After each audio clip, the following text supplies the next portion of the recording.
계속해서 사도행전 22장 말씀 가지고 시선이라는 제목으로 함께 은혜 나누시겠습니다.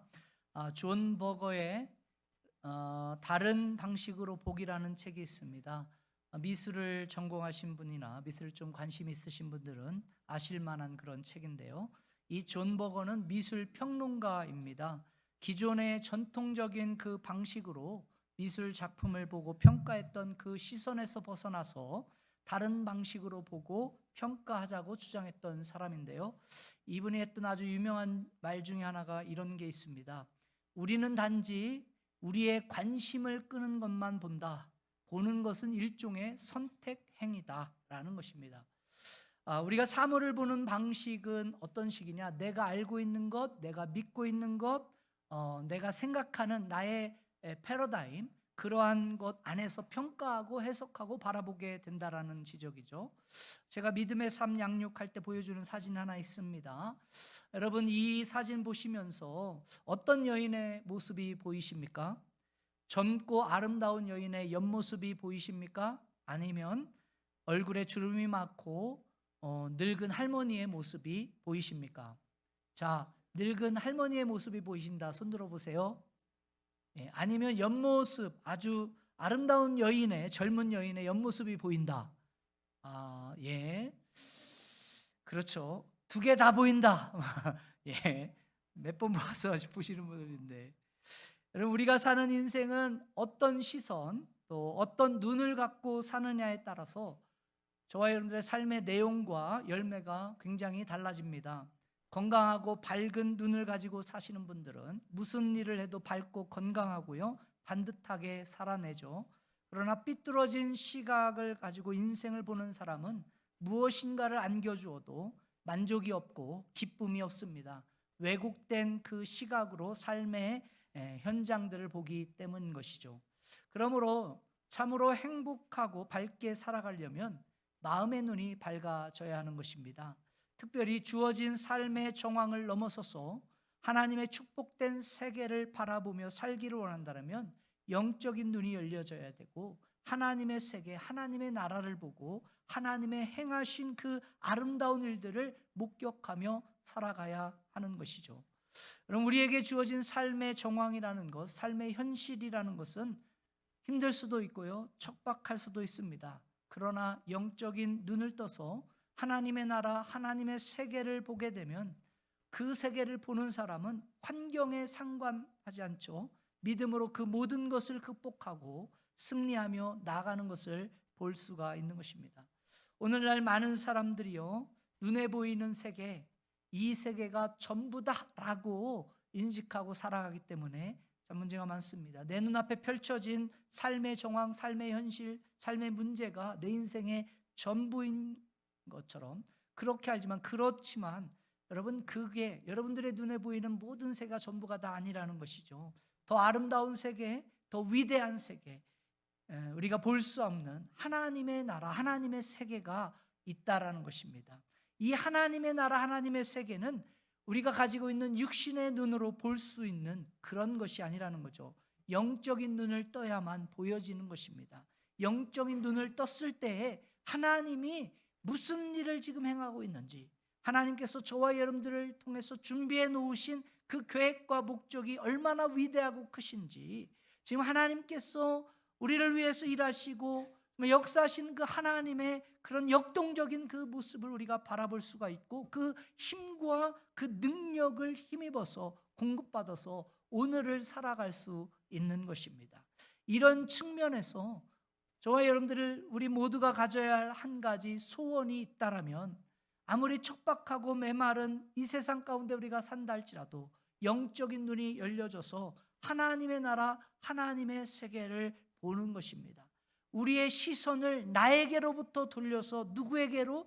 하나님께로 돌려갈 때 저와 여러분들 가운데 하나님의 행하실 크신 일들을 보게 되는 거죠.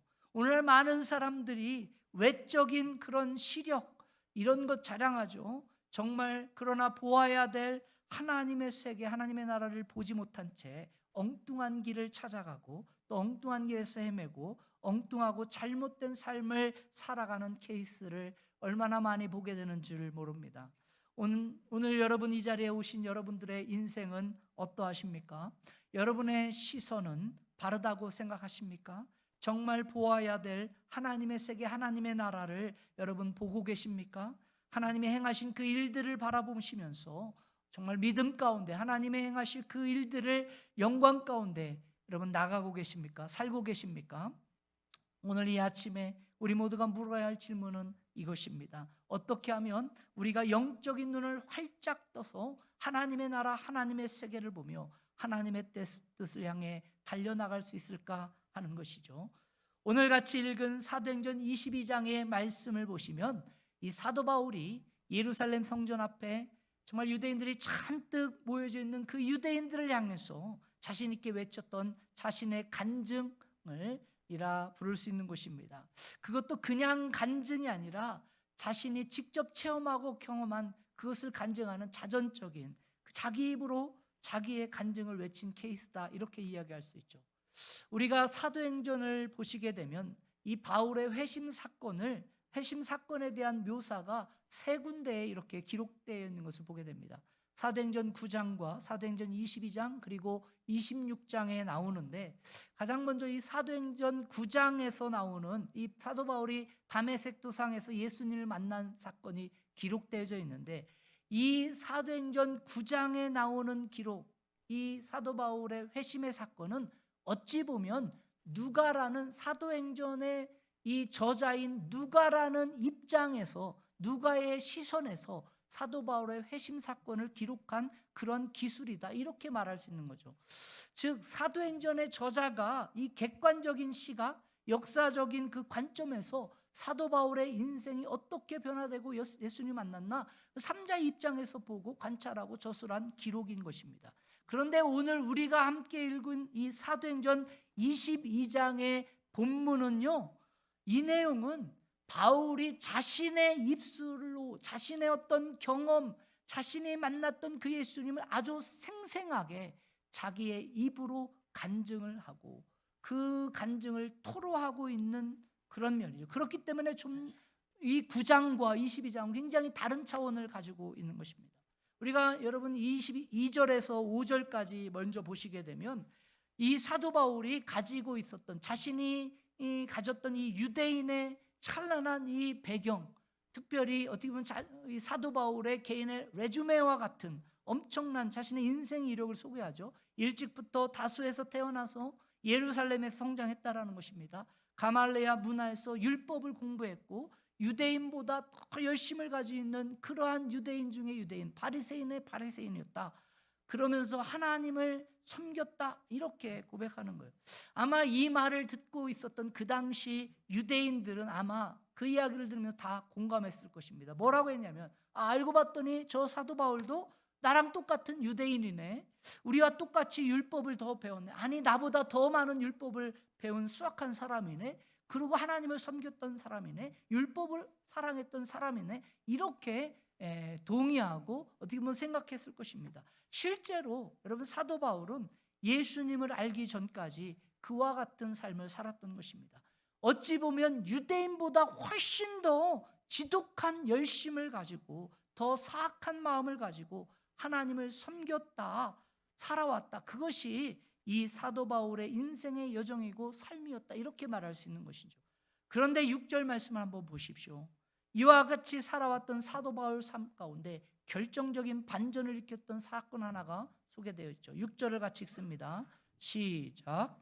가는 중 다메섹에 가까이 갔을 때 오정쯤 되어 후련히 하늘로부터 큰 빛이 나를 둘러 비치매.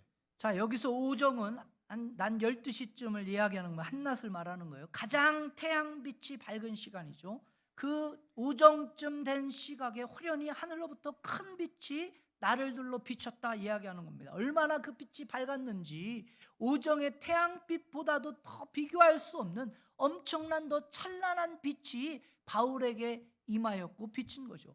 여기에서 표현하고 있는 이 큰 빛이 무엇을 의미할까요? 그 빛은 부활하신 예수 그리스도의 임재를 말하는 것입니다.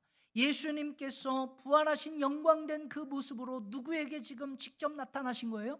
사도 바울에게 직접 나타나셔서 사울아 사울아 부르시면서 바로 네가 핍박하는 예수가 나다. 이렇게 자신을 직접 소개하신 것이죠. 바로 이것이 사도 바울 인생의 터닝 포인트가 되었던 것입니다. 바울의 삶을 완전히 바꿔놓은 결정적인 계기가 되었던 것이죠. 한 가지 흥미로운 사실은요, 우리 9절 말씀을 보게 되면 이 바울과 함께 동행했던 그 일행들이 있는데, 그런데 그 사람들은 빛을 보면서도 소리를 들으면서도 듣지 못했다. 오늘 성경이 이렇게 이야기합니다. 9절을 한번 같이 읽습니다. 9절 시작. 나와 함께 있는 사람들이 빛은 보면서도 나에게 말씀하시는 이의 소리는 듣지 못하더라. 여러분, 이것은 빛을 보았다는 것은 막연한 그냥 빛이 보인 거죠.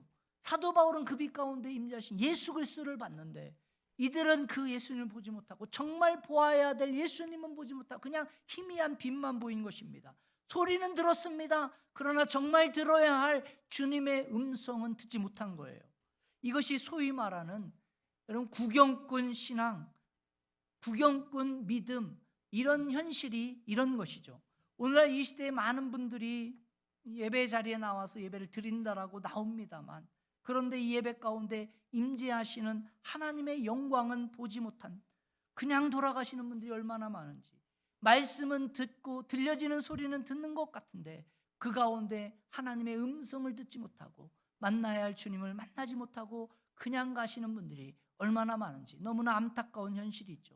진실로 여러분들의 인생 가운데 참된 변화가 일어나기를 원한다라면 여러분 구경꾼의 영성, 구경꾼의 신앙의 모습에서 머물러서는 안 되는 것입니다. 참된 영성의 세계로, 참된 하나님의 나라로, 참된 하나님의 세계로 들어가야 하는 거예요. 여러분, 이와 같이 주변에 있던 사람들은요, 그저 객관적인 차원에서 멀찍이 선 그런 모습에서 빛을 보고 소리는 듣지도 못한 채 그냥 멀뚱히 있는 거죠. 어찌 보면 그냥 종교인의 모습으로 서 있던 것입니다. 그 반면에 오늘 사도 바울은 어떻습니까?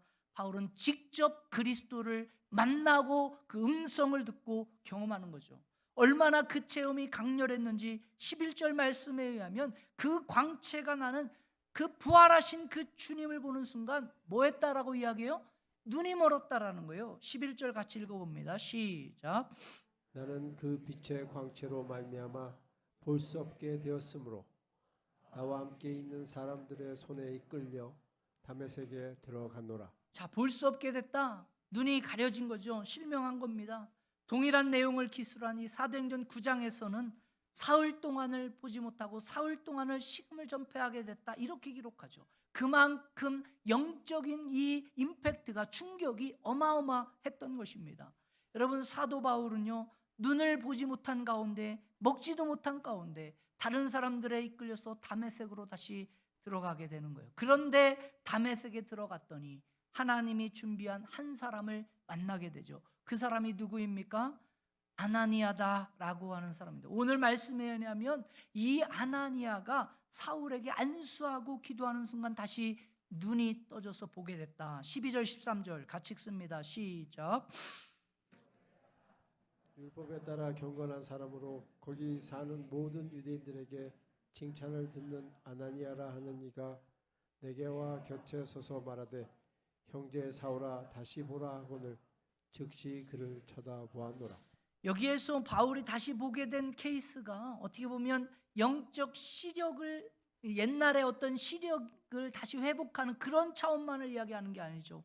과거에 가졌던 어떤 육신의 시력이 아닙니다. 이제 어떤 영적인 시력이 회복돼서 하나님께서 행하신 그러한 일들이 보여지는 거죠. 예수 그리스도 메시아 되신 그 구원자 예수 그리스도를 보게 된 거예요. 인생이 완전히 바뀐 사실입니다.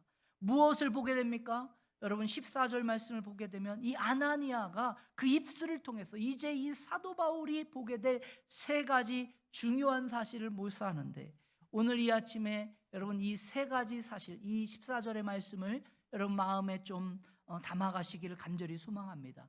이 세 가지의 사실을 통해서, 동사를 통해서 우리 영적 눈이 열려질 때 우리가 보게 될, 또 우리가 체험하게 될 그 주님이 뭔지 우리 같이 함께 보는데, 14절 말씀 같이 한번 읽어봅니다. 시작. 그가 또 이르되 우리 조상의 하나님이 너를 택하여 너로 하여금 자기 뜻을 알게 하시며 그 의인을 보게 하시고 그 입에서 나오는 음성을 듣게 하셨으니. 자, 여기 영어 성경을 보게 되면요, 동사 세 개가 아주 뚜렷하게 나옵니다. 너로 하여금 자기 뜻을 알게 한다는 거예요. To know will of God. 하나님의 계획과 하나님의 뜻을 비로소 알게. 언제? 사도 바울이 비늘이 벗겨지고 눈이 열려졌어. 영적인 눈이 열렸을 때 비로소 하나님의 뜻을 알게 됐다는 거예요. 여러분, 우리가 예수님을 만나 영적인 눈을 뜨게 되면 그때 비로소 하나님의 뜻을 피겨라웃 할 수 있게 되는 거예요. 하나님의 계획과 하나님의 이 뜻을 비로소 알게 되는 거죠. 그러나요, 예수님을 만나기 전에는, 영적인 눈이 뜨기 전에는요, 아무리 이 세상에 돌아가는 것을 하나님의 어떤 시각으로 보려고 해도 보여지지 않는 것입니다. 그저 인생이 뭐예요? 답답한 거예요. 어두운 그냥 동굴 안에 갇혀 있는 것처럼 캄캄한 인생밖에 보여지지 않는 거죠. 저는 이것을 동굴과 터널이라는 것으로 비유해서 설명하고 싶습니다. 여러분, 모든 사람들이 교회를 다니느나 다니지 않나, 예수를 만나나 만나지 않나 동일하게 여러분 인생 가운데 어려움이 있습니다. 아픔이 있습니다. 인생 가운데 고난이나 아픔이 없는 인생 있습니까? 한번 손 들어 보십시오. 아무도 없잖아요. 모든 인생은요, 아픔이 있고 고난이 있고 힘듦이 있어요. 그런데 예수님을 만나기 전과 예수님 만나기 후에 이 고난에 대해, 이 아픔에 대해, 인생의 어려움에 대해 보는 뭐가 달라요? 시선이 달라요. 굉장히 큰 차이가 있습니다. 우리가요, 예수님 만나기 전에 보는 인생은요, 뭐로만 보이냐면 마치 그냥 동굴에 갇힌 그러한 인생처럼밖에 보이지 않아요. 그냥 꽉 막힌 인생으로 답답하게 캄캄하게 어둡게 답답한 인생으로밖에 안 보입니다. 그래서 뭔가 아픔이 있고 고난이 있고 시련이 있고 고통이 오면 인생 참 답답하다, 인생 참 살맛 안 난다, 그냥 눈이 가려지니까 어두움만 있는 거예요. 그래서 막 그냥 한숨이 땅이 꺼지는 것이, 그래서 막 지하로 뚫고 들어가 막 그러니까 세상이 원망스럽고요, 하나님 원망되고 내 자신이 원망되고 또 내 주변 사람이 원망되는 거예요. 어떻게 나한테 이런 일이 있을 수 있냐, 어떻게 나만 이럴 수 있냐, 막 이러면서. 왜? 어디에 있으니까 그냥 완전히 사방이 그냥 캄캄하게 동굴 안에 갇혀 있으니 얼마나 불안하고 두렵고 여러분 답답합니까? 그러나요, 예수님 만난 후의 인생은요, 우리에게 닥친 고난과 아픔이 그런 갇힌 어두운 동굴처럼 보이는 게 아니라 터널을 지나가는 인생으로 보이고 해석되는 거예요. 어디를 지나가는 인생으로? 터널을 지나가는 인생. 여러분, 터널을 지나가는 사람은요, 현재 자신의 눈앞에 닥친 그 현실이 아무리 어둡고 답답하고 캄캄하다 할지라도 여러분 낙심하지 않습니다. 낙심할 수 있지만 완전히 무너지진 않아요. 왜? 뭐를 생각하니까?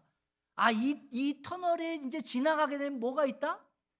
예, 터널에 출구가 반드시 있다. 그 출구를 보여지는 거죠. 그 출구가 있음을 알기 때문에. 무엇보다 이 터널을 지나는 사람은 이 터널을 지나게 하시는 뭐를? 하나님의 뜻을 구해요.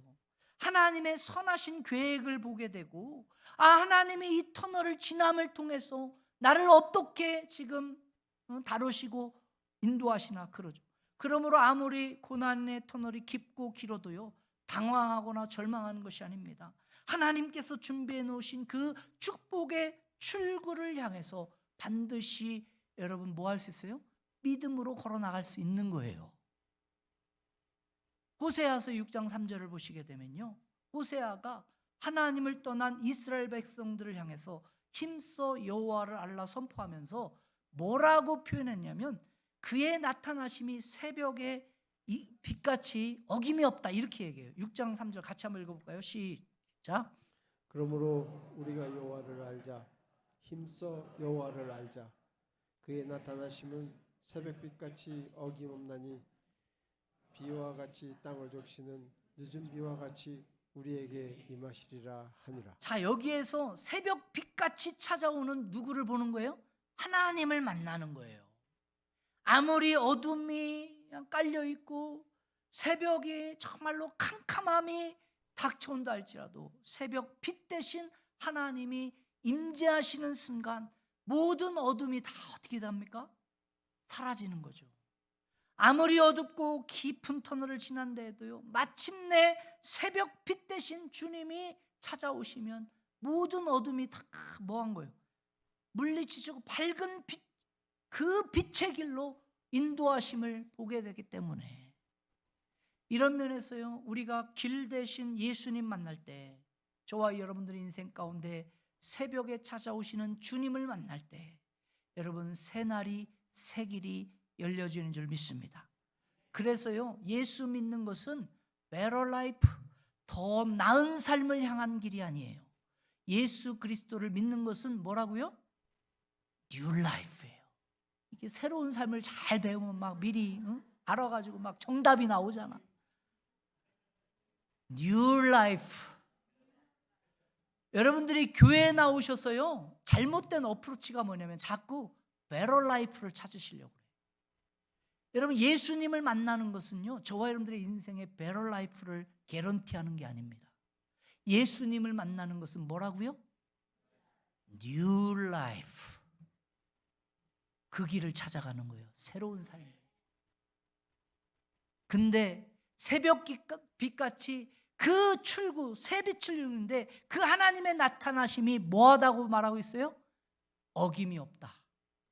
여러분, 여기서 어김없다라는 것은요, 하나님의 신실하시다라는 거예요. 1.1획도 틀림이 없다라는 거예요. 하나님이 빛 가운데로 우리를 인도하시고 우리의 길을 여시는 것에는요, 실수가 있어요, 없어요?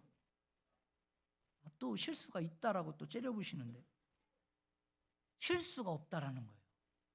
하나님께서 터널을 지나는 저와 여러분들의 인생에 찾아오셔서 반드시 만나주시고 반드시 새벽 빛으로 여러분 열어주시는 거예요. 그 인도하심과 역사 가운데는요, 변함이 없다는 거예요. 1.1획도 틀림이 없고 정확하게 저와 여러분들의 삶을 새 삶으로 인도하시는 줄 믿습니다. 아무리 어둠이 짙어도 우리는 새벽이 반드시 온다, 이 사실을 기억해야 돼요. 믿어야 합니다. 왜냐하면 하나님께서 어둠을 뚫고 새벽을 가져오셨기 때문이죠. 아무리 터널이 깊고요, 어두워도 반드시 찬란한 빛의 출구가 있다, 이 사실을 믿으셔야 돼요. 왜냐하면 길 대신 주님께서 모든 어둠을 뚫고 새 빛을 가져오셨기 때문입니다. 아무리 상황이 어려워도요, 하나님이 개입하시면 어둠이 변해서 새벽이 되는 것입니다. 그러므로 사랑하는 성도님들, 불안해하거나 여러분 두려워하거나 절망하거나 떨지 마십시오. 새벽을 가져오시는 주님이 저와 여러분들의 길 되시고 진리 되시고 생명 되신 주의 주 왕의 왕 되시는 줄 믿습니다. 아무리 터널이 깊고 길어도요, 어둡다 해도요, 빛의 출구를 가져오신 예수 그리스도를 믿고 그 믿음으로 나갈 때, 그때 하나님께서 우리의 모든 어둠을 종식시키시고 여러분 새 날을 안겨주시는 줄 믿습니다. 그러므로 저와 여러분들, 저는 소망하기를 여러분들이 동굴에 갇힌 인생이 아니라 여러분 터널을 지나는 인생 살아가시길 주님 간절히 축원드립니다. 모든 인생 가운데 어려움 닥치고요, 환난은 다가옵니다. 감당할 수 없는 수많은 시련들이 있죠. 그러나 길 대신 예수 그리스도 만나면 그 인생은 어둡고 캄캄한 동굴에 갇힌 인생이 아니라 반드시 찬란한 빛 가운데로 지나가는 인생, 찬란한 영광 가운데로 지나가는 인생, 터널을 지나가는 인생이 되는 줄 믿습니다. 여러분, 두 번째로 예수님 만나 영적 눈을 뜨게 되면요, 그 의인을 보게 하신다. To see righteous one, 예수가 그리스도임을 알게 되죠. 깨닫게 되는 거예요. 영적 눈을 뜨게 되면요, 예수가 그리스도임을 알게 돼요. 사도 바울이 다메섹에서 예수님 만나기 전까지 이 사울은 예수의 이름은 들어서 알았죠. 예수라는 사람이 죽었다 살아나가지고 수많은 사람들에게 지금 막 유동을 치고 있다, 막 이런 예수에 대한 인포메이션은 갖고 있었죠. 예수 그리스도에 대한 지식은 있었지만 여러분, 예수가 메시아라는 사실을 경험하고 체험하여 알지 못했기 때문에 여러분, 사도 바울은 예수 그리스도를 뭐 할 수밖에 없었어요? 핍박하는 핍박자일 수밖에 없었죠.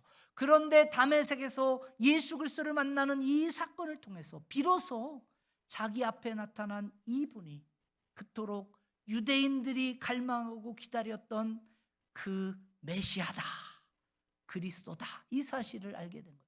여러분, 메시아라는 단어가 헬라어 표현으로 크리스토스, 누구예요? 기름 부음을 받은 자, 메시아 그리스도라는 거예요. 여러분들이 교회를 다니시면서 예수님을 지식적인 차원에서 알고 있으면 안 됩니다. 특별히 우리가 한국과 미국처럼 이 크리스찬이티가 약간 문화적으로 형성된 곳에는요, 지식적인 차원에서 다 알죠. 여러분, 전도 한번 해보세요. 그러면 다 뭐라고 해요? 다 앱니다. 이렇게 얘기해요. 다 교회 다 안 돼. 난 아직도 모르겠는데 뭘 그렇게 하시는지 모르겠지만 다 안 돼. 여러분, 예수님을요 지식적인 차원에서 알고 있으면 안 돼요. 예수님은요 체험적인 경험적인 차원에서 여러분 퍼스널리 만나야 합니다. 나를 위해 죽으시고 부활하신 예수님을 만나야 돼요. 그래서 호세아서 4장 보게 되면요, 이스라엘 백성이 하나님을 떠나 망하게 된 이유 중에 하나가 지식이 없어서라고 했는데, 한번 읽어봅니다. 4장 1절 같이 읽습니다. 시작. 이스라엘 자손들아 여호와의 말씀을 들으라. 여호와께서 이 땅 주민과 논쟁하시나니 이 땅에는 진실도 없고 인애도 없고 하나님을 아는 지식도 없고. 여기서 말하는 지식은요, 여러분 아시는 분 알 거예요. 야다라는 거, 히브리어로 야다. 이게 뭐냐면 단순한 인포메이션, 정보, 하나님에 관해서 안다, 이런 게 아닙니다. 이 말은요 인격적이며 체험적인 차원의 지식을 이해하는 거예요. 그래서 NIV, 여러분 영어 성경책을 보시게 되면 이 지식이라는 거를 knowledge라는 그런 영어 단어로 해석하지 않고 acknowledge라고, 인식적인 차원, 이것은 내가 경험한 거예요, 체험이에요, 이렇게 번역을 하죠. 여러분, 하나님을 하나님으로 인정하지 않는 것, 하나님의 로드십, 하나님의 주재권 안에서 살지 않는 것, 이것을요 하나님을 알지 못하는 지식이다, 이렇게 표현하고 있는 거예요. 메시아이신 예수 그리스도를 지식적인 차원에서 아는 것에 그치면요 그것처럼 안타까운 인생이 없습니다.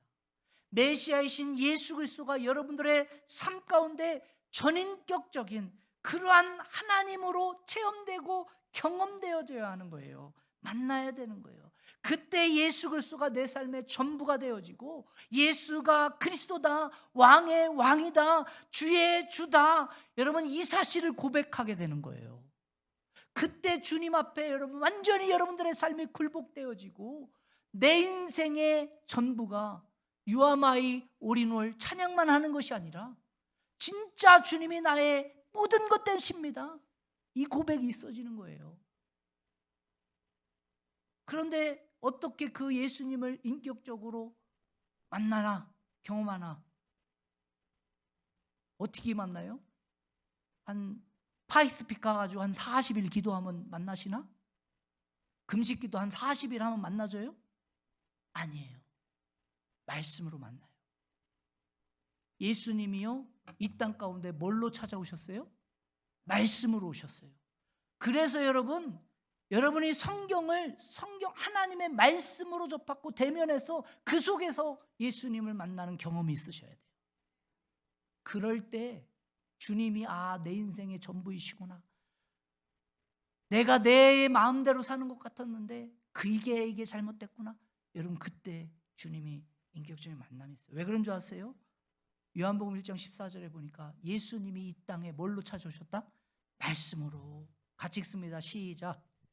말씀이 육신이 되어 우리 가운데 거하심에 우리가 그의 영광을 보니 아버지의 독생자의 영광이요 은혜와 진리가 충만하더라.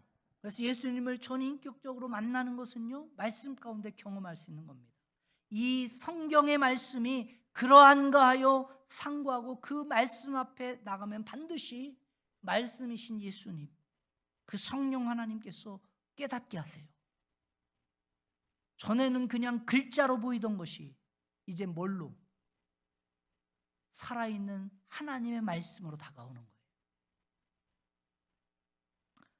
그리고 세 번째, 여러분 예수님 만나 영적 눈이 뜨게 되면요, 그 입에서 나오는 음성을 듣게 됩니다. 주님의 음성을 들을 수 있어요.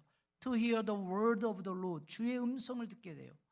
여러분 주님의 음성이 들리는 순간, 그때 여러분 우리는 무엇을 향해 달려가는지, 내가 어떠한 인생을 살아나가는지를 깨닫게 되고 알게 돼요.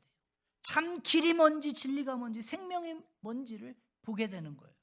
여기서 음성을 듣는다는 것이요, 단지 무슨 주파수의 파동이 생겨가지고 들려지는 소리, 제가 야 하니까 그 야가 들려, 이런 소리를 듣는 차원이 이야기하는 것이 아닙니다. 여기서 듣는다는 것은요, 반드시 액션을 요구하는 거예요. 순종을 요구하는 겁니다. 경청이에요. 그 하신 말씀이 그러한가? 그 말씀이 들려줘서 뭐 하게 돼요? 그 말씀을 따르게 되는 거예요. 그러한 삶으로의 삶을 요청하는 겁니다. 여러분 주님의 음성이 들리십니까? 주님의 말씀이 들리셔요? 많은 분들이 예라고 아멘이라고 하죠. 그럼 질문을 좀 바꿔볼게요. 여러분은 주님의 말씀대로 살고 계십니까? 그래도 대답하시죠. 여러분 주님의 말씀 따라 순종하며 살아요? 근데 막 그냥 자신 있게 대답하기가 쉽지 않잖아요. 그렇죠? 예. 오늘날 우리 크리스찬들, 우리 그리스도인들의 문제가 여기 있어요.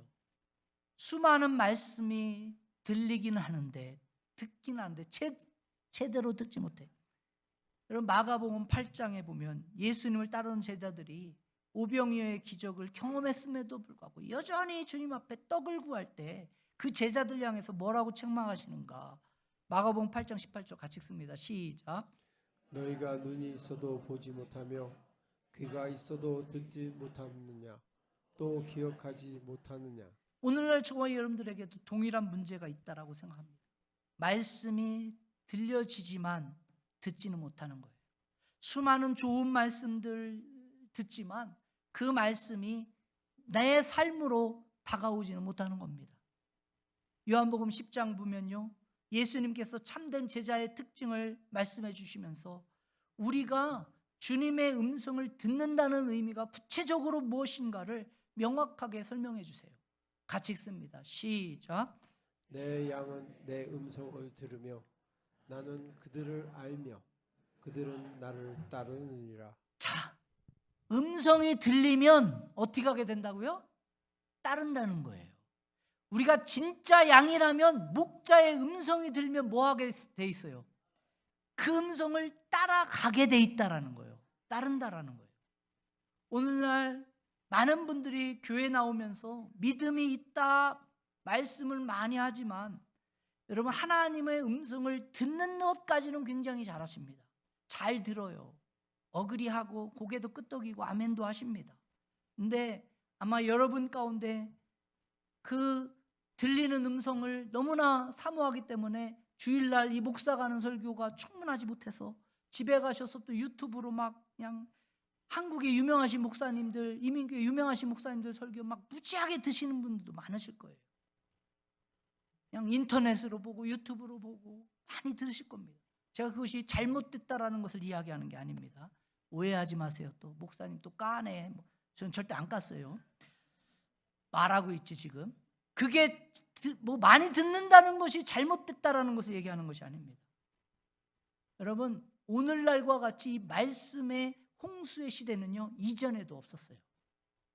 굉장히 수많은 설교의 인포메이션이 있습니다. 어떤 분들은요 목회자들보다 더 많이 알고 있어요. 더 많이 막 목사님이 이거 목사님 들어봤어요. 듣도 보다 목사 못한 목사 얘기 막 들으면서 막 좋다고 막. 여러분 들으시는 것은 좋아요. 근데 문제가 뭔지 아세요? 듣는 단계에서 그치면 안 돼. 그게 들려지면 뭐 해야 돼요? 따라가셔야 돼요. 들려지면 뭐 해야 돼요? 삶으로 나타나야 돼요. 여러분 듣는 단계에서 그치면 안 됩니다. 수많은 말씀을 들었다고 해서 여러분들의 믿음의 신앙이 그 수준에 맞다 착각하시면 안 돼요. 여러분 우리는 그것을 과연 믿음이다 이렇게 말할 수 있을까? 의문을 해볼 필요가 있습니다. 여러분이 성경에 관해서 설교에 관해서 하나님의 말씀에 관해서 아무리 많이 듣고 있다 할지라도 실제로 그 말씀이 여러분의 삶이 되어져서 순종하고 따르지 않으면 여러분 믿음의 열매는 결코 기대할 수가 없는 것이죠. 한 구약 성서학자가 한 번은 팔레스타인 지역을 방문했다가요, 아주 재미있는 재판 광경을 본 적이 있어서 얘기한 게 있습니다. 어떤 도둑 한 명이 양을 훔친 거예요. 그런데 양을 훔치고 이게 들켰네. 그랬더니 이 도둑이 어떻게 하냐면 이 양은 원래부터 내 양이었다, 이렇게 이제 우기기 시작하는 거예요. 그러니 이게 막 갑자기 자다가 막 그냥 벼락 맞은 일이지, 진짜 목자가 얼마나 황당하겠어요. 이거 아니다, 이거 진짜 내 양이다. 이 진짜 목자는 이렇게 얘기하잖아요. 자, 도둑놈도 원래부터 지 양이다 이렇게 얘기하고 목자도 얘기하니까 이거 어떻게 하겠어요? 아무리 서로 해봐야 결론 아니까. 그러니까 이게 재판으로 간 거예요. 법정에서 판사 앞에 딱 써가지고 도둑도 이거 내 양이다, 진짜 목자도 이것도 내 양이다니까 결론 낼 수 없죠. 근데 문제는 뭐냐면 본 증인이 없네. 증언할 사람이 없으니까요, 어떻게 이것을 증명하겠어요? 그러니까 이 판사가 어떻게 했냐, 안 되겠다 싶어가지고 최종적으로 판단한 지혜가 뭐냐, 양을 증인에 세운 거예요. 자, 인류 최초의 양이 증인이 된 겁니다. 양을 세워놓고, 자, 도둑은 이 왼쪽으로 들어가라고, 문으로 들어가라고, 진짜 목자는 오른쪽으로 문으로 들어가라 딱 해놓고 어떻게 양이 증인이 되는가 딱 시하면요, 이제 둘 다 소리를 내게 한 거예요. 도둑도 양을 부르고 목자도 양을 부르게 했어요. 자, 그때 이 양이 어디를 가겠어요? 당연히 목자 음성을 듣고 이렇게 가겠죠. 그래서 진짜 목자를 찾을 수 있는데, 그런데 이 양이 갑자기 둔해져가지고 목자 음성을 헷갈려가지고 도둑에게 갔다. 그러면 어떻게 됐겠어요? 양이 그날 밤 양복이 돼가지고 그냥 도둑 식탁에 올라가는 거예요. 여러분, 참 목자의 음성을 들어야 합니다. 예수님 음성 들을 수 있어야 돼요. 들을 뿐만 아니라 그 음성에 순종해 따라갈 때 여러분 영적인 눈이 열려집니다. 여러분이요, 오늘날 사탄은요, 우리를 유혹하기 위해서요, 목자의 소리를 내요.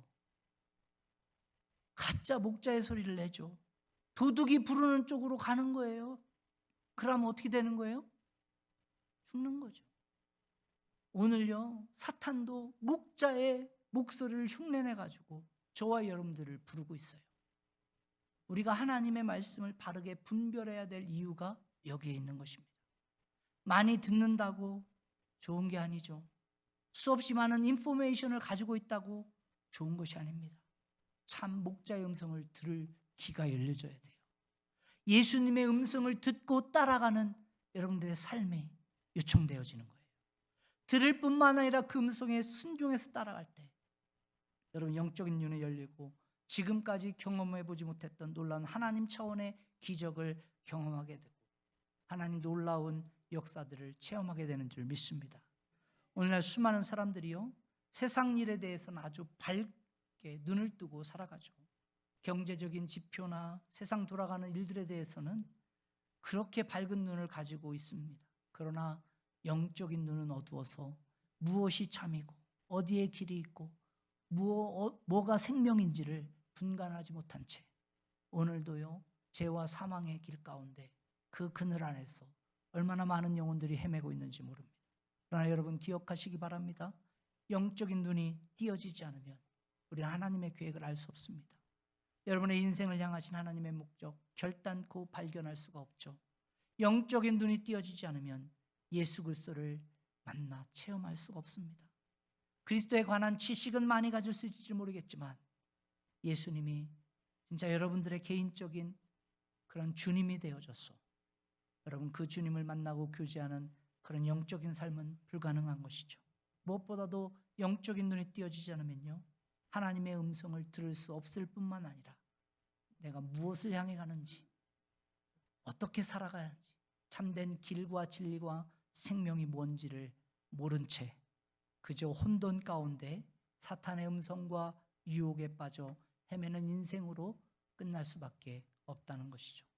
오늘 이 아침 우리 사랑하는 모든 성도님들이 영적인 눈이 열려져서 하나님의 행하시는 현장을 보시고 주의 영광된 목적을 향해 달려가시는 귀한 성도님들 되어지길 주님 간절히 축원드립니다.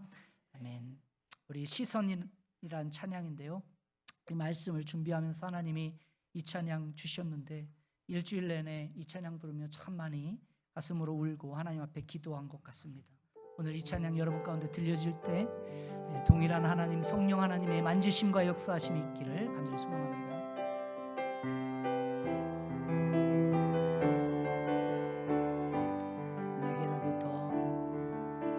내게로부터 눈을 들어 주를 보기 시작할 때 주의 일을 보겠네. 내 작은 마음 돌이키사 하늘에 꿈꾸게 하네. 주님을 볼 때 모든 시선을 주님께 드리고 살아계신 하나님을 느낄 때 내 삶은 주의 역사가 되고 하나님이 일하기 시작하네. 성령이 나를 변화시켜, 성령이 나를 변화시켜 모든 두려움 사라질 때 주의 일을 보겠네. 황폐한 땅 가운데서 주님 마음 알게 되리. 주님을 볼 때 모든 시선을 주님께 드리고 전능하신 하나님을 느낄 때 세상은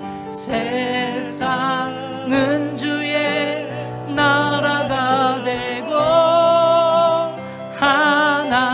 하나님을 일하기 시작. 모든 시선을 주님께 드릴 때 시선을 주님께 드리 살아계신 그 하나님을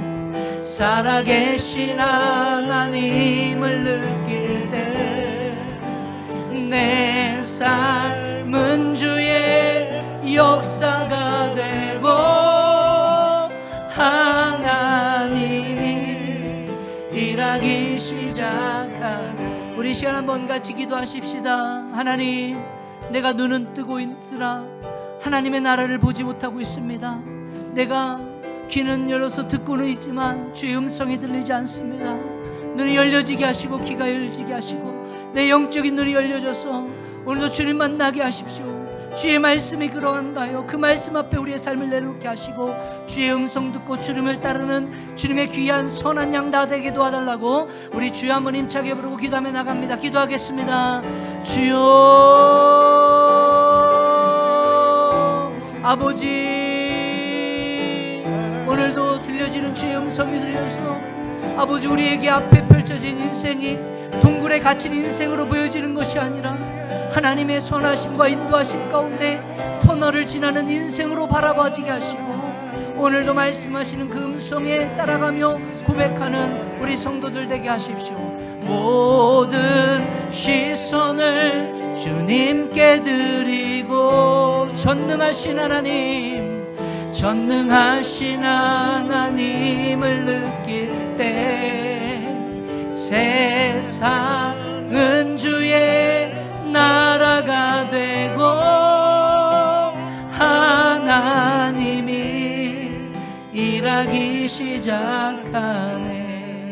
사랑의 하나님, 내 인생이 마치 캄캄한 동굴과 같이 느껴질 때가 많은데 주님, 앞길이 보이지 않고 소망은 없고 그 누구 하나 나를 챙겨주고 말해주는 사람 없다라고 절망과 좌절 가운데 아버지 무너진 인생 앞에 절망과 좌절로 서 있습니까?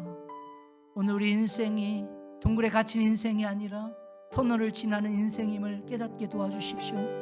예수 그리스도로 말미암아 우리의 빛 되신 그 주님으로 말미암아 이 어둠의 터널이 지나가고 마침내 빛 되신 주님으로 인해서 우리의 인생이 열려지고 정말 영광과 능력 가운데 믿음의 길 걸어가는 우리 귀한 성도들 다 되게 도와주세요. 그 주님의 음성이 들려지게 하시고 그 주님으로 말미암아 정말 새로운 삶 살아가는 우리 모두가 되게 도와주세요.